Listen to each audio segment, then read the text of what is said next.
All right, guys. Hello. How are you doing? I gotta explain myself. Every time I act like an idiot on the internet, I gotta come back and I gotta explain myself.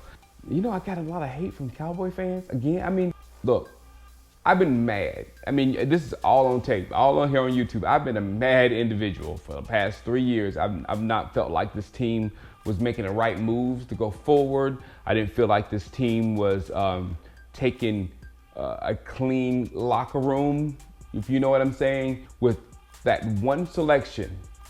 People ask me why I think it is over. With that one selection, I think we changed. I think we changed as far as focus. We're no more a little passing team that gets cute. You remember 3 years ago when we played Green Bay and we were up and we just passed the ball 3 times, had like a 37-second possession, and we kicked the ball back to Green Bay, and Green Bay ended up beating us with a backup quarterback, not even Aaron Rodgers. You know, those things I think are gone, because at this point we have to be a running football team.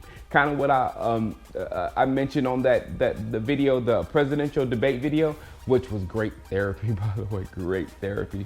But now we have the best offensive line in football, especially with the running game. You can't argue with that. The best run offensive line, and you got a stud running back running with them. You're going to have a lot of success. And let me tell you the difference. I know a lot of you say we can get a running back later, you can get a running back here, you can get a running back there. That's very true. And they can get production. That's very true. And I'll tell you, it's kind of like, I've always said any wide receiver can play with Romo, that Romo makes receivers. He made Miles, he made Lawrence Robinson, he made a lot of receivers. So Romo, you can put any 2 receivers out there and Romo's going to get some production out of those receivers. But Dez is a killer. It takes it to another level. You know what I'm saying? You put Booker or all those other running backs in the draft, you put a few of them behind this offensive line, and they will have success. They will have a good amount of success. But Ezekiel Elliott is a killer also. And I think we will all just be in bliss watching to see what this guy does in this offense. Now our offense is elite. Elite. And that's how you get to the Super Bowl. Denver had an elite defense. Seattle had an elite defense. San Francisco had an elite defense. The Ravens had an elite defense. And the offense was, and they won.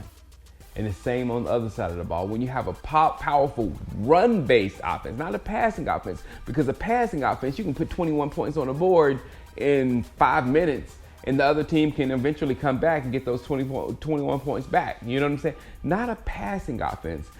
You get 21 points and you drain half the game getting 21 points, and they don't get. The 2 things with a powerful run offense, 2 things, they can't stop you. We've seen that before when we played Seattle back in 2014. We just kept punching them and punching them and punching them. They can't stop you, and they can't get the ball back so they can score. So there's 2 major things it does to the other team. So I'm a huge proponent of the run game. We have no choice but to be a run-first football team at this point. When you have that line and that running back, we have no choice. And it will prolong Romo's career. Romo might play a little bit longer because he is not going to get hit as much, because he is not going to have to pass as much.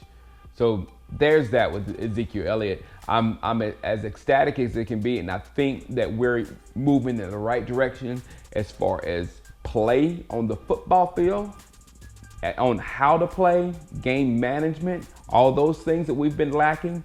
And also in the locker room with character, because he's going to impose his character on the locker room. He will, definitely. That kid will. So him, Jaylon Smith, these guys in this draft, I love the positive nature we went as far as character. So that's why in my mind, the strife that we have been going through as a fan base, I think it's over. I think we're going to start competing for the NFC Championship Hopefully we'll make it a Super Bowl appearance, and hopefully it comes out for us. But I think we're going to be playing a higher level of football from here for the next at least 5 to 7 years. For the next 5, for the shelf life of Dez Bryant, we'll be playing some top level football. That second pick, Jaylon Smith. People who was in the live show, you saw me. I was like stone faced when we got him because I just didn't know.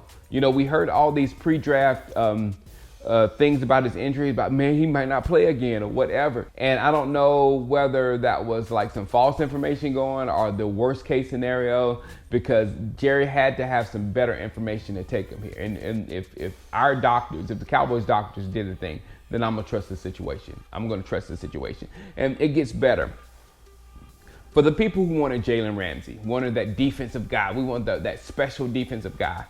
If there's a special defensive guy, and I love Ramsey, I do love Jalen Ramsey, but if there's a special defensive player in this game, in this draft, I mean, it's Jaylon Smith. There's a new position that's been in the NFL for the last like 3 years or so, and it's called a motherfucker that can do everything. Jaylon Smith is a motherfucker that can do everything.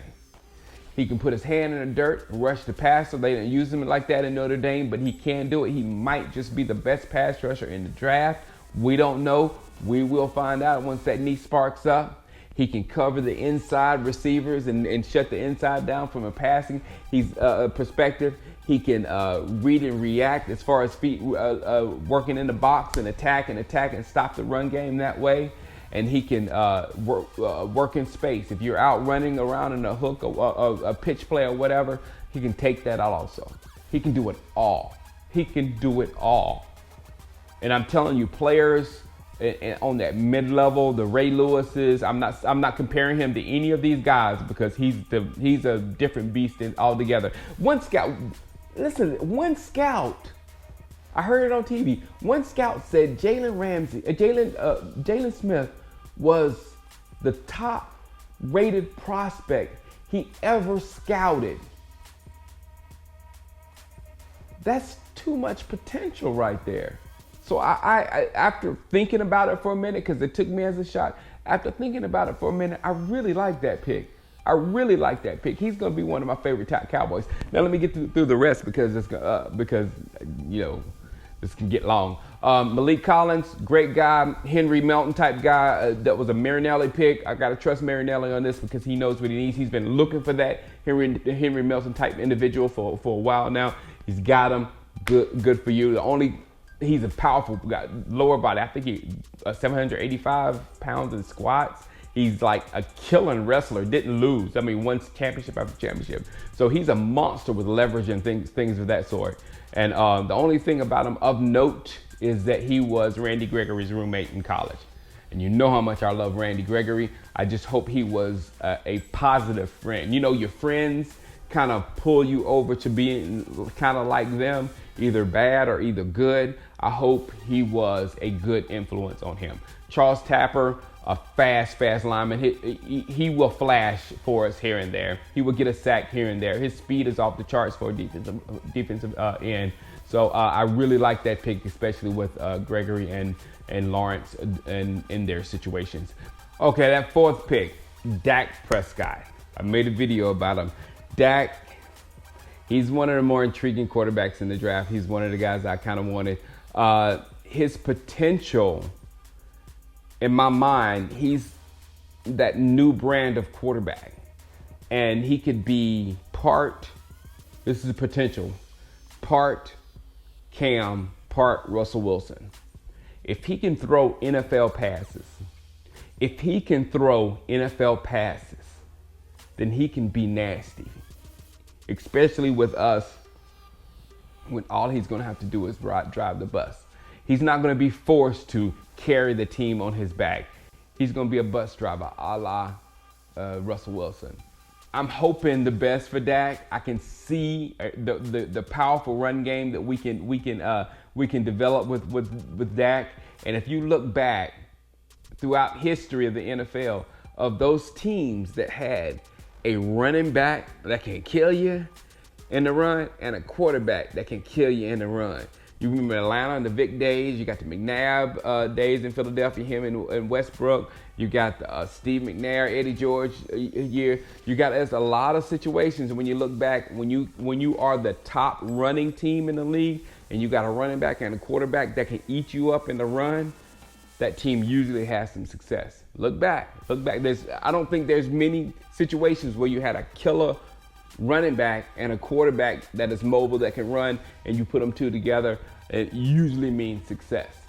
So hopefully that'll pan out. But again, he's a 4th round draft pick. I didn't like Paxton Lynch. I know Jerry wanted to go up and get Paxton Lynch. I didn't like Paxton Lynch as much. He looks like a cool kid to hang out with, but that Wonderlic would scare me, and I'm a big believer in the Wonderlic. You can ask Mo Claiborne about that. We had problems with him because of that. But I'm a big proponent of the Wonderlic. I gotta know that you can think. I've gotta know that you can think. All right, the rest of the draft, Anthony Brown, fast corner. We got to see what he can do, though. Extremely fast, 4.35 or something like that. Kevon Frazier, safety. I got to see him in action. Also, don't know much about him until we put him in action. And the last 2 picks of the draft one of them is definitely my favorite. That's Darius Jackson. Good. If you have not watched Darius Jackson's videos on YouTube, you are doing yourself so much harm.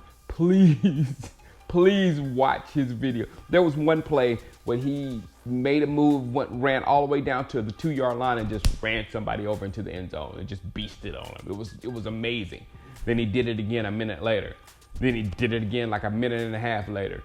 He's built like a truck. He has sub 4.4 speed. He can catch. He was catching screens. He was catching the ball out of the backfield. He was catching the ball deep. He seems like he can do everything, and he's a big kid, 6 foot 221, big kid. So I cannot wait to see that. And if we had employed the same strategy as the Seattle Seahawks, they already got Thomas Rawls, they got C.J. Prosise, they got some more running backs in the draft, and they're gonna let them fight it out through training camp, and it's gonna work out for them. We could have done that same thing, got Darius Jackson, a couple more guys in later rounds, and let them fight it out in camp. But I'd rather get the definite thing with Ezekiel Elliott and then get some defensive guys later, and that's what we did. But this guy, I think this guy was one of those guys that was on their list that they were going to get if they didn't get Ezekiel Elliott in the 1st round. And when he was sitting there in the 6th, they just had to get it. And I cannot wait to see him run. Darius Jackson, he's number 34. They gave him Herschel number. Can't wait. And the last one is Rico Gathers, 6'8", I think 6'8", 273 pounds from Baylor. He was a basketball player, and there was a sports science out there. His hands are pretty good, but we really don't know what he has for us until camp. So Rico Gathers, Kevon Frazier, Anthony Brown, even Charles Tapper, we're going to have to wait to training camp to see what they give us to see if they're going to be some kind of positive thing on this football team. But I can't wait to see Darius Jackson. I really can't. All right, guys. Have fun with the week. I'll make a video as soon as I can. My kids should be here any minute now. I cannot wait. All right, guys. Holla at you. You know, I didn't know how I was going to approach this season. I really didn't. I didn't know. I didn't understand that. So I was like, how? Now I've got every bit of energy because I believe. I see it. And I've been honest with you. That's why this feels good. I've been honest with you over the years, as honest as I can. And now I feel it. I see it. Let's go do it. Holla.